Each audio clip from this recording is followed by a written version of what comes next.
Sa mapagpalang umaga po sa lahat. Purihin po ang Diyos sa magandang umagang ito.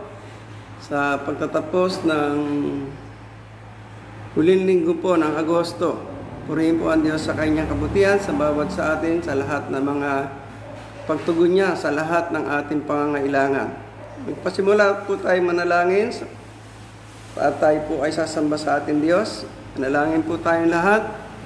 Aming Ama at aming Diyos ng kabanal-banalan, Diyos na dakila, Diyos na mapagkalinga, pinupuri ka namin, sinasamba ka namin at tinuwalhati ka namin. Salamat po sa loob ng isang linggong sinamahan mo kami, tinustos mo ang aming kailangan, iningatan sa lahat ng bagay. Salamat po o Diyos sa pribileyo na kami malayang makasamba sa pamagitan po ng pagbubulay.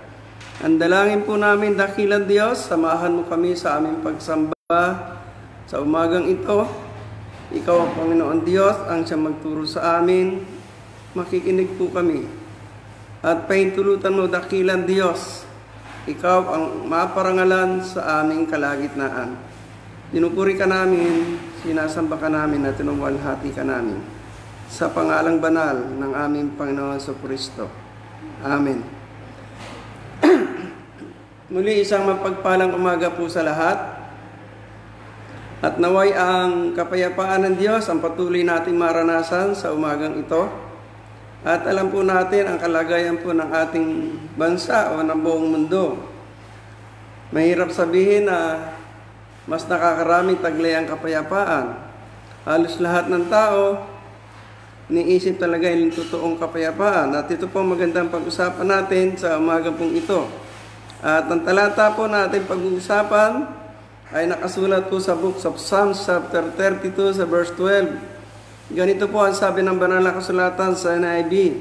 Whoever who loves life and desire to see many good days, keep your tongue from evil and your lips from telling lies. Turn from evil and do good. Seek peace and pursue it. Pinagpala po ng Diyos ang kanyang salita. Ito po isang napakagandang kapahayagan po ng banal na kasulatan. Hanapin mo ang kapayapaan, pagsikapan mo. Napakaganda ho. Sabi sa Tagalog sinong may gusto ng mahabang buhay? Sinong may nais sa masaganang buhay? Nila may pigilan, paghabi ng kasamaan, mabuti gawit masamay layuan. Pagsikapan mong kamtin ang kapayapaan. Salamat sa pagkabasa po ng salita ng Diyos. Halos lahat po ng tao ngayon ang kapayapaan ang hinahanap. At napakahalaga po ng kapayapaan sa mundo o sa kanino man tao. Lalo po ngayon, sa susunod na araw, hindi natin alam kung ano idideklara ng ating Pangulo. Kung ito ay MGCQ o sabihin natin GCQ. O kahit alin pa dyan, pero nandun pa rin ang problema ng kalagayan ng mundo. Ginagawa lang po yan para makapagpatuloy ang negosyo at para merong income ang gobyerno at makatulong sa pamahalaan, ang pamahalaan sa taong bayan. Pero ang totoo, ganun pa rin po. Kaya ang tema po natin sa umagang pong ito, experiencing inner peace.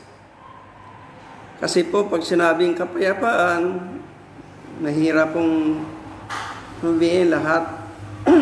Sa panahon po ngayon, marami pong tao na naglalakas-lakasan lang ng loob pero ang totoo, kinakabahan. At marami pong dahilan ginagawa ang tao. At yan po isang mahalaga makakita natin. Nagsisikap sa buhay para sa kapayapaan at atin pong pag-uusapan ngayon ng kapayapaan. Paano ba ito matatamo? Ano ba ang idea ng kapayapaan o ang pananaw? Pag sinabi pong may kapayapaan ng isang tao, sa sarili niya, meron siyang kapayapaan. At ang merong kapayapaan sa sarili, masaya sa buhay niya, easy lang ang buhay sa sarili niya. At sabihin po natin na-accept niya ang sarili niya na talaga siya'y payapa. Ang tanong nga ay totoo lang Kapag wala pong kapayapaan ng tao, tandaan po natin mayroong conflict. At sa sitwasyon ngayon, halos lahat ay mayroong conflict.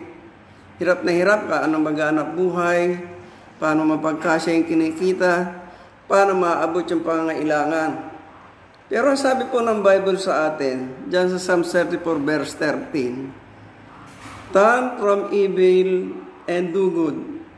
Seek peace and pursue it. Ito ang challenge sa atin lahat.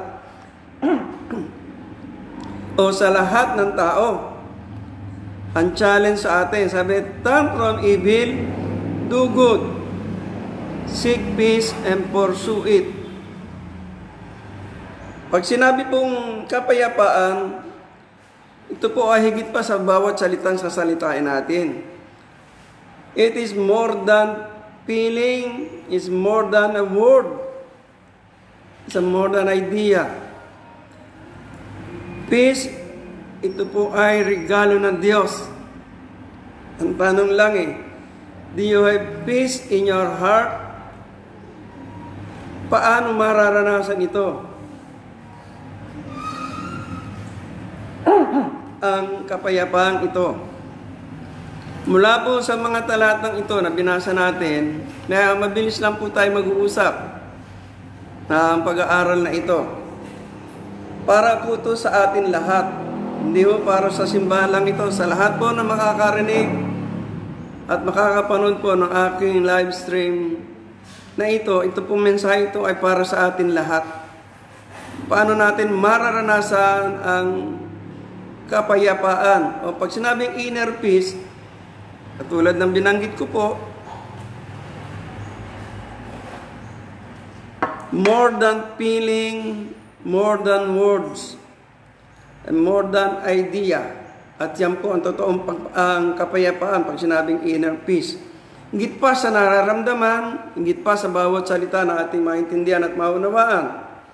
At paano mararanasan ito? Ang una po, ang sabi po sa verse 12, Whoever of you loves life and desire to see many good days. Simple lang po. Sino man daw po nagnanais sa mahaba ang buhay at masagana ang buhay. Di ba lahat ng tao ito ang kailangan? Ang unang kailangan natin lahat, dahil lahat naman yan, lahat yan sa Diyos natin matatamo. Ang unang hakbang natin, yield yourself to God. Pag sinabing yield, mas medyo malalim to sa word na surrender pero yun din pong another word dito sa buhay natin ng bawat tao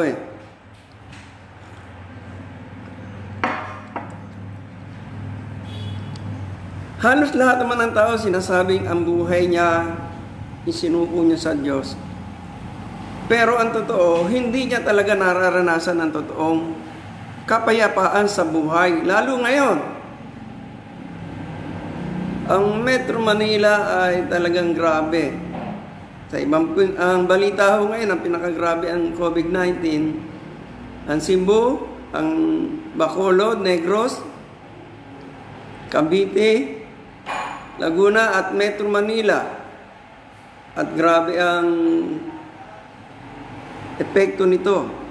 Pero merong mga lugar na zero ang COVID. Pero sa kabila noon, ang mga tao pa rin ligalig. Hindi taglay yung kapayapaan. Yan ang kapayapaan ay ino-offer po talaga ng Diyos. At ito ay gift ng Diyos sa bawat taong magbibigay sa Kanya ng totoong pagsusuko ng buhay. Ang unang hakbang na kailangan po natin lahat, yield yourself to God. Or surrender yourself to God. Papaano? Hindi naman pwede magsama yung itim at puti. Ang hakbang lang ito o yung itim o ang dilim at liwanag. Ang unang hakbang natin, repent and ask God forgiveness of your sin. Yan ang unang hakbang natin. Alam mo naman natin yan, simple yan kahit anong reliyon ng isang tao After na tayo magsisi ng kasalanan, hihingi natin ng tawad sa Diyos. Ano mang uri ng kasalanan? Basta't kasalanan, kasalanan. Huwag na natin bigyan ng iba't ibang kahulugan pa yan. Pare-pareho lang lahat yan. Pangalawa, acknowledge Jesus Christ as your personal Lord and Savior. Lahat ng tao kinikilala naman si Jesus Christ. Pero hanggang dun lang. Kailangan kilalanin mo si Yesu Kristo na iyong Panginoon. Ang maraming tao kinikilala si Kristo Panginoon, pero hanggang dun lang. Pero marami din tao kinikilala si Kristo Savior. Hanggang dun lang. Dapat magkasama yan. Kilalanin mo, acknowledge mo si Jesus Christ as your personal Lord and Savior in your life. Yan po ang unang hakbang. Una po, repent and ask forgiveness of your sin to God. Then acknowledge Jesus Christ as your personal Lord and Savior of life. Kung naghahangad tayo ng buhay, naghahangad tayo ng masaganang buhay, simulan natin i-connect ang buhay natin sa Diyos. Ito yun. Pangatlo, dun sa yield yourself to God, itong kulang sa tao Mainam, nakiklaro natin ito para, tulad ng sabi ko, para sa atin lahat ito. Believe in Jesus Christ, what He does on the cross. Manampalataya tayo kay Hesus Kristo kung ano yung ginawa niya sa krus. Siya'y ipinako sa krus, namatay, sa ikatlong araw na buhay, para bayaran ng ating kasalanan. At pagka nagawa ito ng tao, na-establish niya ang kanyang relasyon sa Diyos sa pamamagitan ng Panginoong Jesucristo. Akala ng isang tao o ng maraming tao, basta't ako naniniwala sa Diyos, naniniwala kay Kristo, ganun lang. Hindi po ganon. Maliwanag po ang Biblia. Believe in Jesus Christ. Doon sa ginawa niya sa krus ng Kalbaryo. Minsan siyang namatay, inilibing, nabuhay na maguli para bayaran ng kasalanan mo. Manampalataya ka, kaya namatay si Jesus para sa kasalanan mo, sa kasalanan ko. At walang ibang dahilan para mapatawad ang ating kasalanan. Ang sabi po sa Romans, chapter 5, verse 1, sabi po sa Tagalog po ang sinulat ko para makatulong sa atin lahat. Sapagkat napapawalansala tayo sa pamamagitan ng ating pananampalataya, meron na tayong mapayapa relasyon sa Diyos sa pamamagitan ng ating Panginoon Jesucristo. O di ba napakaganda? Isang relasyon, yung peaceful relationship with God.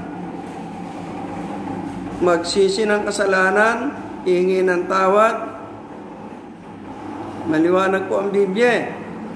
Kaya ito na binanggit ko Mapapawalang sala tayo sa pamagitan ng pananampalataya. Meron tayong mapayapang relasyon sa Diyos. At sa pamagitan ng ating Panginoon Jesucristo, mararanasan natin yung unconditional love of God. Yung love of Christ. At yan ay isang maganda. Magsisimula ngayon yan. At kapayapaan ang hinahanap lahat ng tao. Ano man ang kanyang kalagayan sa buhay. Pansinin nyo, kalahin ba natin mga doktora mamamatay sa COVID? Marami na.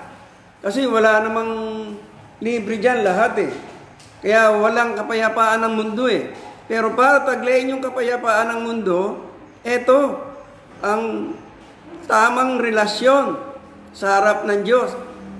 Pagka naranasan mo yung totoo na yan, na pagsuko ng buhay sa Diyos, ma-experience mo yung totoong pag-ibig ng Diyos. Yung unconditional, mamahalin tayo ng Diyos kahit anong nakaraan. Ang sabi po sa Romans 8, chapter 10, ang sabi po dyan, ngunit dahil nananahan sa inyo si Kristo, namatayin naman ang inyong mga katawan dahil sa inyong kasalanan. Ang espiritu naman ninyo ay buhay, sapagkat itinuring kayong matuwid ng Diyos. Di ba napakaganda? Buhay pa lang tayo. Once na magsisi tayo, nakipagkasundo tayo sa Diyos, sinurrender natin sa Diyos, isinuko natin ang ating buhay sa Diyos, ang tinuturing na tayo ng Diyos na matuwid sa gagawin desisyon. At yan, ang tawag dyan, peace of God, mararanasan na ng tao. Yan ang spiritual peace of God. Kaya kahit mamatay man tayo ngayon, pag totoong gagawin ng isang tao ito, merong kapayapaan. Kaya nga ang tao, merong taong hindi takot mamatay, meron takot na takot kasi nga, hindi alam kung pupunta eh. Ang sabi dito, uulitin ko bago ako lumipas sa pangalawa. Ngunit dahil nananahan sa inyo si Kristo, mamatay man ang inyong katawan dahil sa kasalanan, ang Espiritu naman ninyo ay buhay, sapagkat itinuring na kayong matuwid ng Diyos. Ang tawag po yan, peace of God. So, ano pong kailangan ng gawin ng isang tao? Surrender yourself to God wholeheartedly. Yield yourself to God. Naniniwala po ako, marami po akong pwedeng basahin talata ng Biblia, pero sapat na yun siguro po para makuha po natin yung kahalagahan, yung mensahe ng mga talata. Hindi, sinagsuko tayo ng buhay sa Diyos. Ang pangalawa po, allow God in yourself. Meron dahil kasi nagsuko ng buhay sa Diyos, hanggang doon lang eh. Pero, hindi pinapayagan ng Diyos sa sarili niya. O ang sabing ganun dito, sa verse 30, na binasa natin sa Psalms 34. Nasabi ng Biblia, o ng Bible, keep your tongue from evil, and your lips from telling lies. Ngayon, kung nagsuko ka na ng buhay sa Diyos, eto na. Ang magandang makita. Sabi, dila mo'y pigilan. Di ibig sabihin, nakipagkasundo ka na, sinuko mo na. Meron ng desisyon na gagawin tayo ngayon. Papayag ka na sa Diyos sa buhay natin. At ang ibig lang sabihin nito, payag kang makontrol ka ng Diyos. Ang sabi po ng Bible, sa Aklat ng Awit 103, sa verse 19, ganito po ang sabi, si Yahweh nga ang nagtayo ng trono sa kalangitan. Mula doon nilikhay maghaharing walang hanggan. Sa nilikhay maghaharing walang hanggan. Ang sabi po ng Biblia, ang Diyos ay nagtayo ng kanyang kaharian doon sa langit. At mula doon, lahat ng kanyang nilikha, paghaharian niya.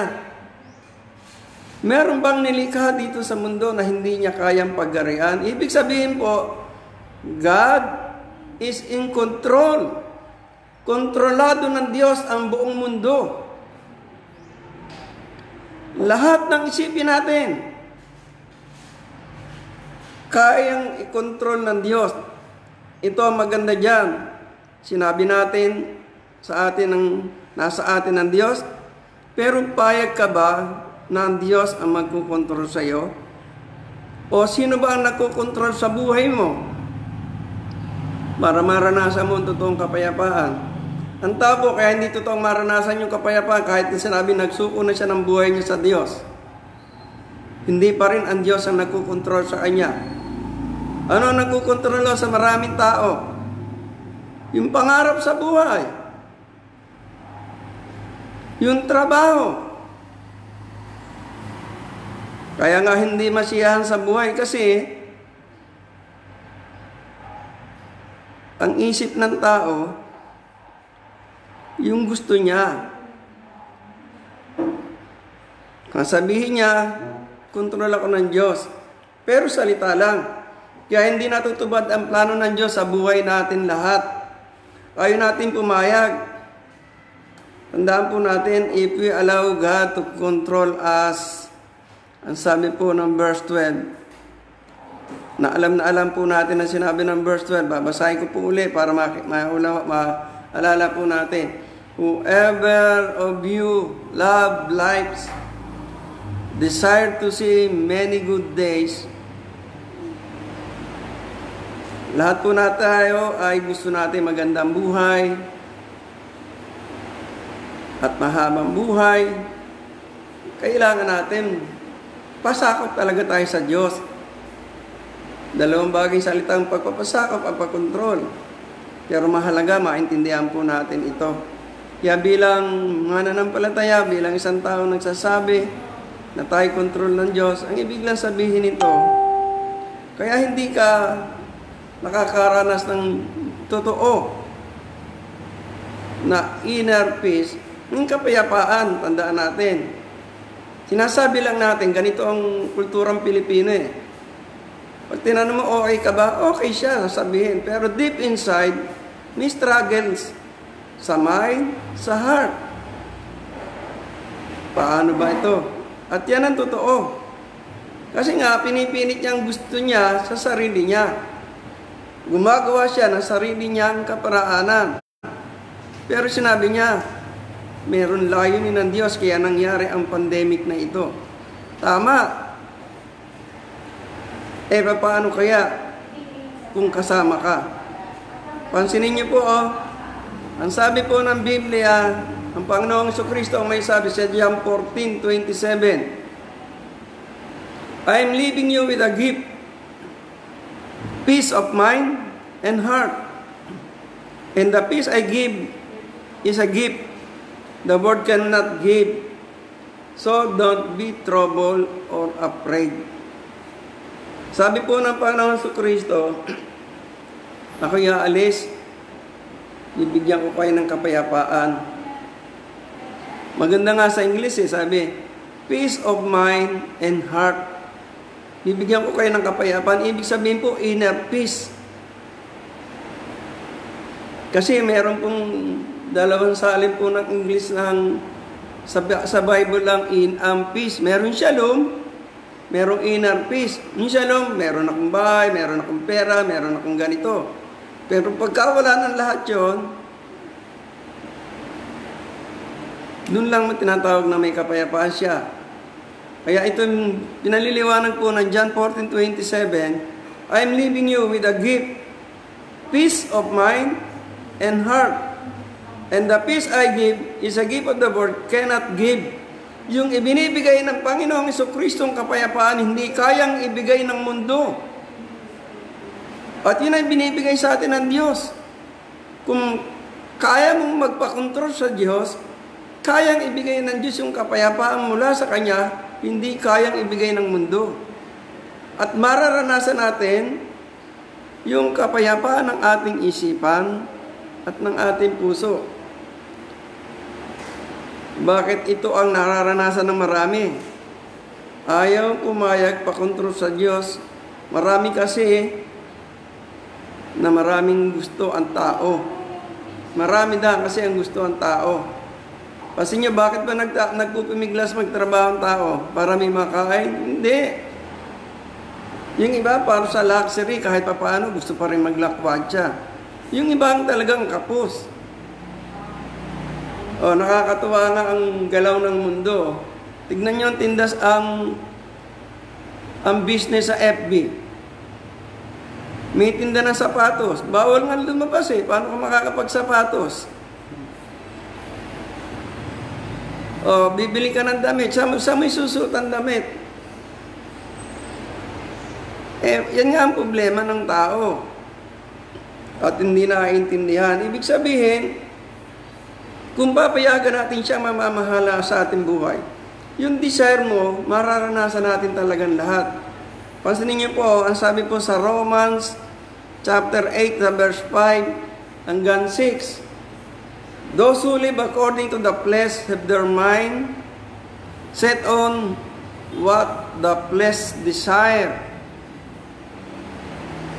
But those who live accordance with the Spirit have their mind set on what the Spirit desire. Ang sabi po ng Biblia, napakaganda ng talatang ito eh. Ang namumuhay ayon sa laman, sa kanyang isipan, nakaset na talagang laman pa rin ang kanyang desire. Kung namumuhay sa mundong ito, ang pinapangarap din yung para dito lang sa mundo.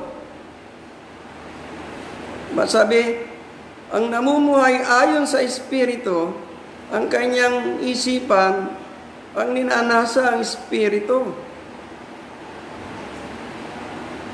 Ang sabi po sa verse 6, the mind governed by the flesh is death, but the mind governed by the Spirit is life and death.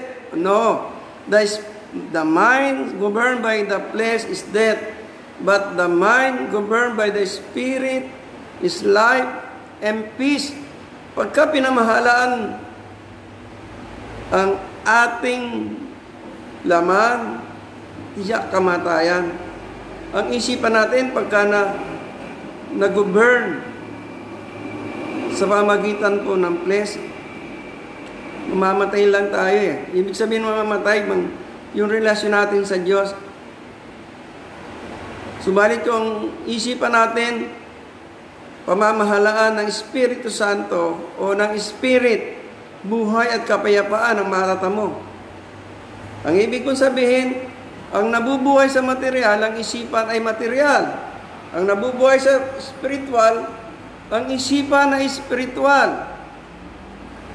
Anong nanaisin natin? Pag ninais natin ang nabubuhay sa spiritual, ang isipan ay spiritual, at nanaisin at mararanasan, ang bunga ay buhay at kapayapaan. Ibig kong sabihin, kung magpapayag tayo na ang Diyos talaga mag-control sa buhay po natin, kaya kahit na puno ng kabigatan sa mundo, alam natin kasama sa plano ng Diyos sa buhay natin ito ang nangyayari.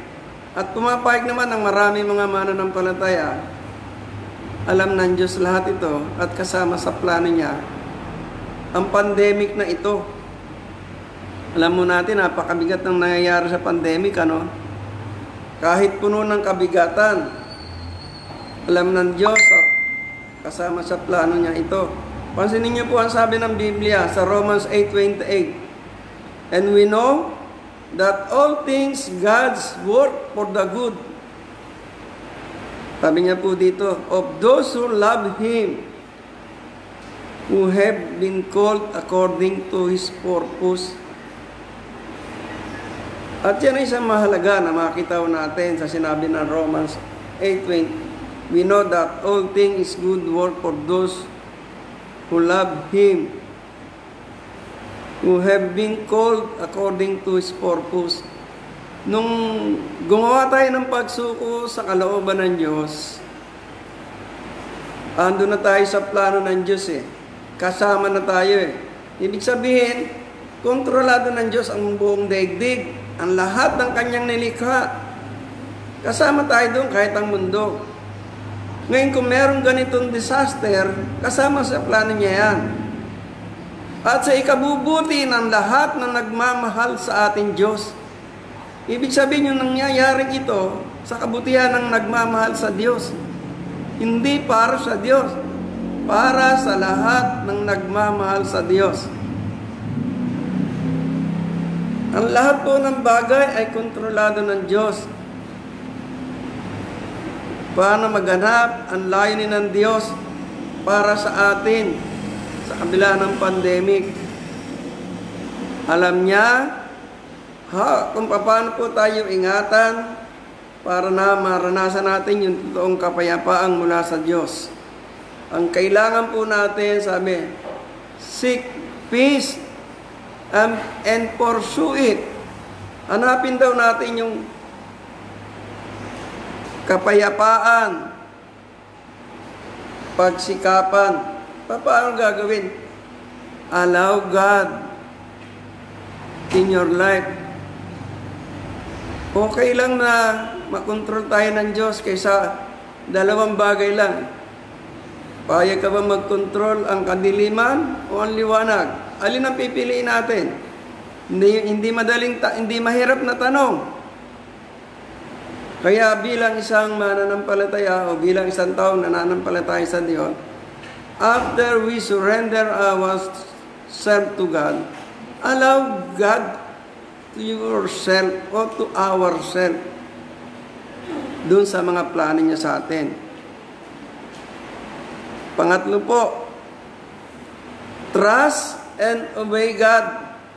Hindi ibig pong sabihin, pumayag tayo sa plano ng Diyos eh. Ang sabi po ng Bible sa verse 14, turn from evil and do good. Ibig sabihin, that is a command. Turn from evil and do good. Seek peace and pursue it. Trust God, magtiwala tayo sa Diyos at sumunod. Ang mabuti gawin, masamay layuan. Pagsikapang kamtin ng kapayapaan. Para matataming yung kapayapaan, magtiwala ka sa Diyos, kaya niyang ibigay sa iyo. Sumunod ka sa Kanya, darating ang lahat ng ito. Magtiwala lang tayo sa Diyos. Kaya niyan tuparin ang plano niya sa buhay mo, sa buhay ng bawat tao na magsusuko ng buhay sa Kanya. Ulitin ko po, ang sabi po dito sa John 14:27, sa Tagalog ko po babasahin, kapayapaan ang iwan ko sa inyo, ang aking kapayapaan ay binibigay ko sa inyo, hindi ito ang katulad ng kapayapaan ay binibigay ng mundo. Magkaiba po binibigay ng Diyos sa ating lahat. Pero ang hinahantay ng Diyos, lubos na pagtitiwala. Masabing ganun dito, huwag kayong matakot, huwag kayong mabalisa. Ang balisa at ang pagkatakot ay conflict sa buhay ng isang tao pag wala siyang kapayapaan. Kung may kapayapaan siya, wala dapat yan. At yan ang pangako sa atin lahat. Just trust and obey our God. Pagka nagtiwala tayo sa Diyos, liwanag po ng Bible, ang sabi po ng Bible sa Philippians chapter 4 sa verse 19, and my God will meet all your needs according to the riches of His glory in Christ Jesus. Lahat ng kailangan ng tao, lahat ng kailangan ng mundo, sobra ang kayamanan ng Diyos sa kailangan ng mundo. Ang kailangan lang natin, magtiwala tayo sa Diyos at sumunod sa Kanya. Alam niyo ang problema ng maraming Kristiyano o ng maraming mananampalataya? Sino kaya masaya? Nasarado ang simbahan. O okay lang. Hindi man ako epektado kahit sarado yung simbahan. Nakakatuwa, ano? Yung iba natutuwa kasi walang offering. Iba hindi nagbibigay. Pero tuloy ang blessing ng Diyos. At yan po isang mahalaga makita natin. God will meet our needs. Tandaan po natin, hindi yung wants. Magkaiba po yung gusto sa kailangan. Kasi ang tao ay nahanap yung kailangan niya, pero alam ng Diyos higit na kailangan mo. Maraming taong gusto, pero hindi niya naman kailangan. At yan ang problema ng maraming tao. Pansinin po natin, when we have sense of purpose in life, ito'y mahalaga makita natin sa buhay ng isang tao. Sa panahon na kasi ngayon hindi pwedeng nanampalataya ka lang, hindi ka susunod. At pag sumunod ka, dapat magtiwala ka. Vice versa po yan. Hindi natin dapat i-question ang Diyos sa buhay natin. At naniniwala po ako, ito yung problema ng maraming nananampalataya sa Diyos. Pag tayo'y nagtiwala at sumunod, tandaan po natin, hindi magiging empty ang ating buhay. Ang ating sarili, ang ating pamilya. Pagka nagtiwala ka, siya ang priority mo. Wala dapat na ibang priority. Alam ng maraming mananampalataya, lahat ng nagbabasa ng Biblia siguro alam ang Matthew 6:33. Iba, sinushortcut yung pagbasa nun eh. Seek ye first the kingdom of God and His righteousness. Hanapin mo ang kaharian ng Diyos at ang kanyang katwiran. Sikapin mong ang Diyos every day, every second, naghahari ang Diyos sa buhay mo. Yun ang magandang simpleng paliwanag eh. Araw-araw dapat ang Diyos naghahari sa buhay mo.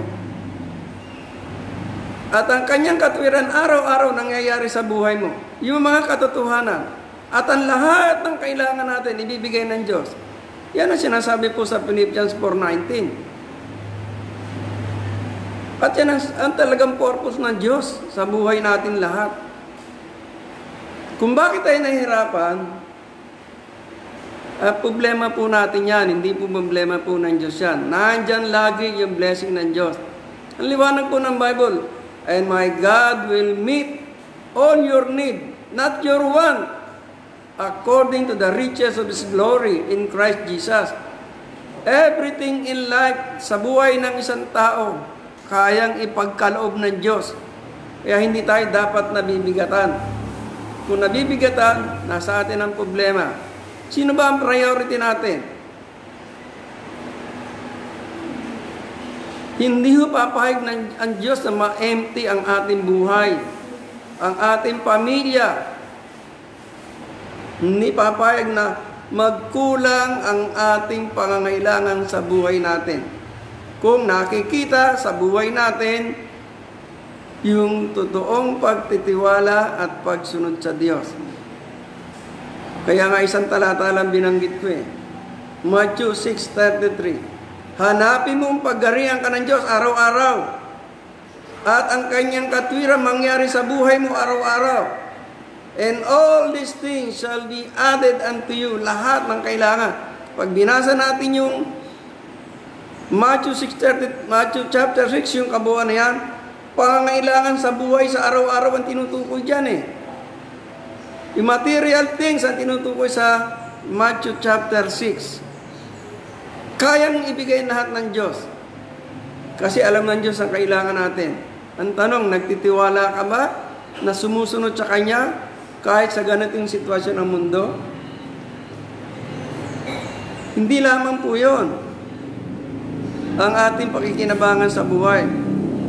Pangalawa, you will not allow empty yourself and your family. Pangalawa, He protects us. Ingatan po tayo ng Diyos. Ang sabi po sa 1 Peter chapter 5, and through your faith, God is protecting you by His power until you receive this salvation, which is ready to be revealed on the last day for all to see.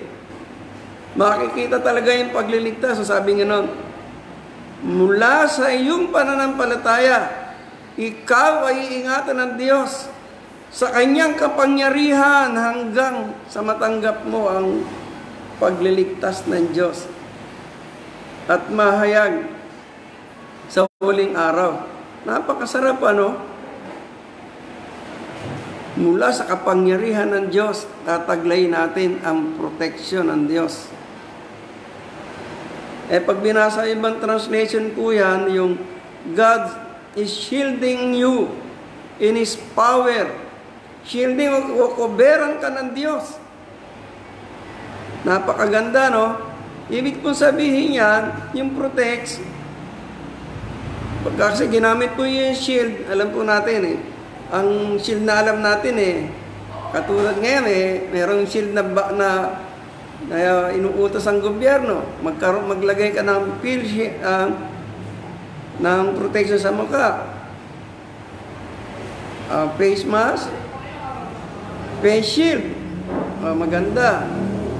Pero ang purpose nito, pansinin nyo na, paano tayo iniingatan ng Diyos, maramdaman natin, to clear our conscience. Ibig sabihin pag iningatan tayo, allow God correction.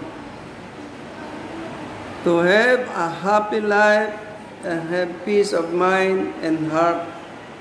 At yan po isang mahalaga.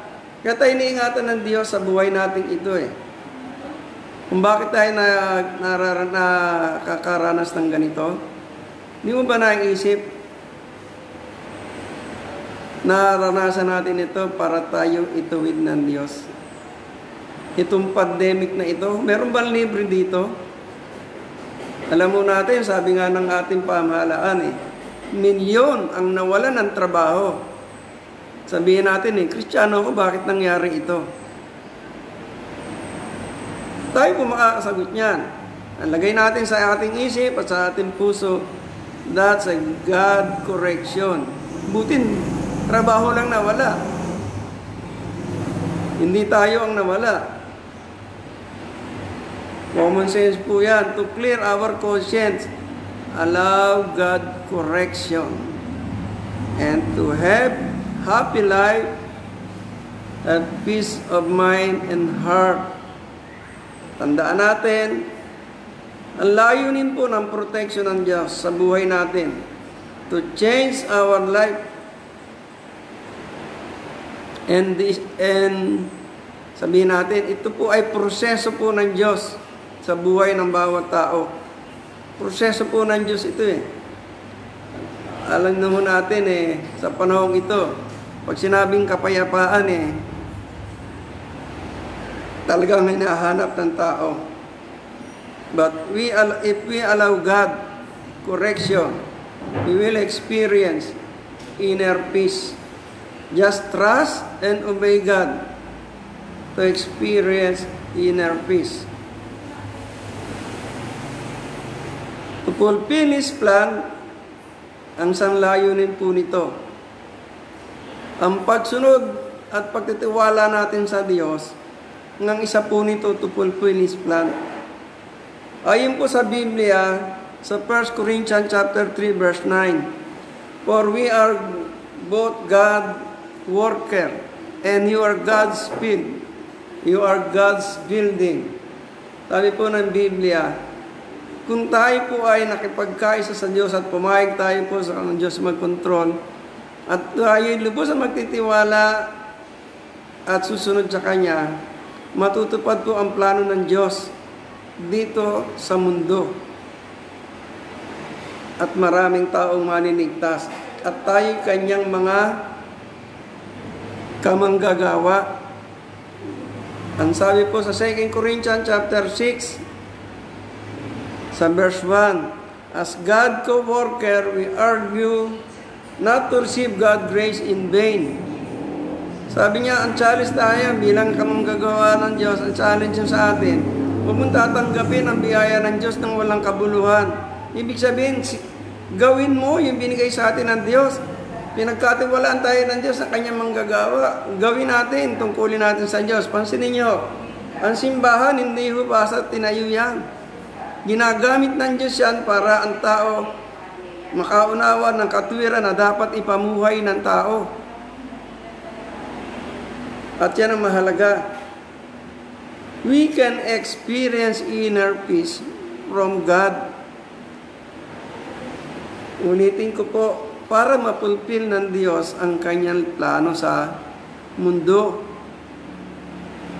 Makabalik doon sa kabanalan ang lahat ng tao.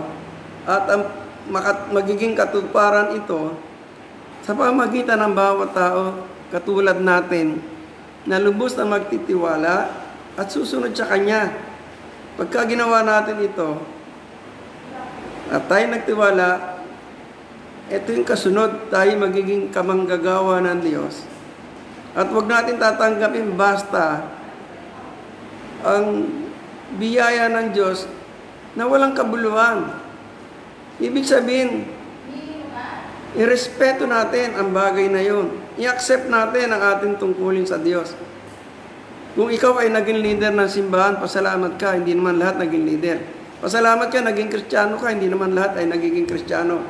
Kaya bilang mananampalataya, ang challenge ko po sa bawat sa atin, huwag po natin sayangin ang kaloob ng Diyos. Ang inner peace, o yung kapayapaan mula sa puso at isipan. Maglingkod po tayo sa Diyos bilang kanyang manggagawa sa kanyang ubasan. Ang magagawa lang po natin, isuko natin ang ating buhay. Marami pong tao ang naghahanap ng katwiran ng Diyos. Pwede kang maging instrumento ng Diyos. Isuko mo lang ang buhay mo sa Diyos. Isang magandang umaga po, naway maranasan natin ang lubos na kapayapaan mula sa ating Diyos. Purihin po ang ating Diyos. Tayo po ay manalangin. Ama, pinupuri ka namin, sinasamba ka namin at tinuwalhati ka namin. Salamat po sa kapayapaan, regalo mo po sa amin, mula sa aming puso't isipan. Ang dalangin po namin, pagyamanin mo po ito sa aming buhay, masumpungan mo po sa amin araw-araw na ikaw ang naghahari, nangangasiwa sa aming mga buhay. Ang dalangin ko po, Ama, pagpalain mo po ang bawat nakarinig at makikinig ng ibinigay mo pong aral at ibahagi sa bawat isa. Pagyamanin mo po sa puso namin ang lahat ng ito. At inilalapit ko rin po, O Diyos, ang buong mundo, maranasan ang lubos na kagalingan ng mga nagkaroon ng sakit o karamdaman sa COVID-19. At dalangin namin, samahan mo po ang lahat ng gumagawa ng gamot, bigyan mo po ng karunungan at kaalaman, makalikha sa tulong mo ng gamot laban sa sakit na ito. At dalangin po namin ang bansang Pilipinas. Samahan mo po, dakilang Diyos. Samahan mo po, Panginoon, ang aming pong Pangulo. Sangkapan mo po yung karunungan at kaalaman, magampanan pa ang tungkulin para sa iyong bayan, Panginoon. Samahan mo po, Panginoon, ang kanyang cabinet member, ang bawat senador, congressman, gobernador, mayor, hanggang sa barangay. Tulungan mo po lahat maingatan sa anumang gawa ng kasamaan. Salamat, dakilang Diyos. Pagpapalain mo rin po ang iglesia po ng Kaunlaran, ang buong kapatiran, kumilos ka at mga siwa sa buong kapatiran. At pagpalain mo rin, Panginoon, ang lahat ng aming mga kamag-anakan, maranasan ang iyong pag-ibig, ang iyong kapayapaan. Maraming pong salamat, pinagpala mo po kami lahat. Sa iyo, dakilang Diyos, ang papurit pagsamba, sa pangalang banal ng aming Panginoong Hesus. Amen. Amen. Isang magandang umaga po, purihin po ang ating Diyos at sa ating lahat ang kapayapaan ng ating Diyos. Purihin po ang ating Diyos.